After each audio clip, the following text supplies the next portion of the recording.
Secularism, separating state from religion, to make you think, O youth, that you can practice your religion, that's okay, but just like every other religion, it's practiced in certain places only. Inside the mosque, inside the church, inside the monasteries, inside the temples, but outside, different story. And so you see, really, in essence, you can see it, especially among the young people. They have two identities. The first identity is Bilal and Fatima, and the second identity is Billy and Jessica. They have the identity, Bilal with the cap, and an identity outside, Bilal with the other cap on the side. I mentioned the cap, what I mean by it's just a symbol. The cap is not really something that is everything in Islam. Mainly it's the character and the identity. But what I mean by that is the identity is changed. Fatima with a hijab. Outside, Fatima, different story, tight clothing, and so on and so forth. The whole perception is changed.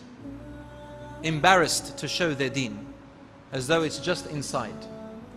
At work I'm another person, at home I'm another person, in the masjid I'm religious, out in the street I'm something else. So this is secularism, teaching young men and women, be what you want to be, do what you want to do.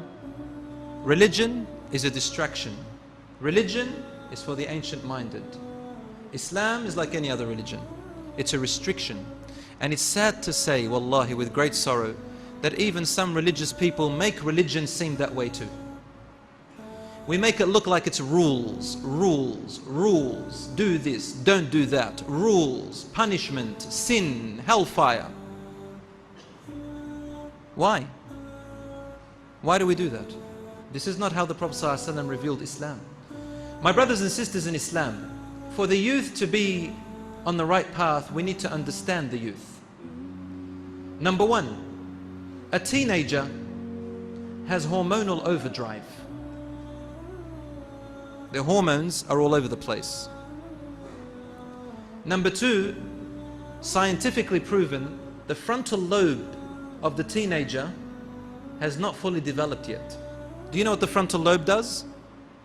The frontal lobe is responsible for reasoning, decision making,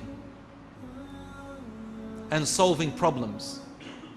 In a research by the National Institute of Mental Health and University of California, they said that the development of the frontal lobe occurs from the age of 4 years old to the age of 21 years of age. So this teenager, he or she reaches puberty at 11, 12 or 13, and their bodies grow, their hormones grow, their temptation and lustful appetites grow, but the frontal lobe responsible for analyzing, reasoning, and making decisions and problem solving is yet to grow. So we must understand that factor in the teenagers and be tender and careful in how we teach them. The teenager is very sensitive about their image, their perception of how people think of them. They want to be respected. They want their views to be acknowledged. And they want to be accepted by their peers. Girls and boys are different in their methods, but the same desire is there either way. They want to be respected and acknowledged. They don't want to be shunned aside as if their views are insignificant. They are frustrated. They are frustrated because they feel that they have lack of freedom. They feel that they are powerless.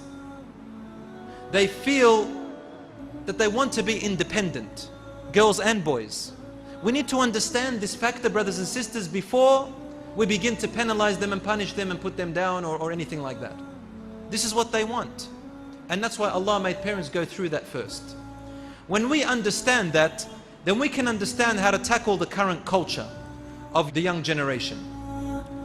Ah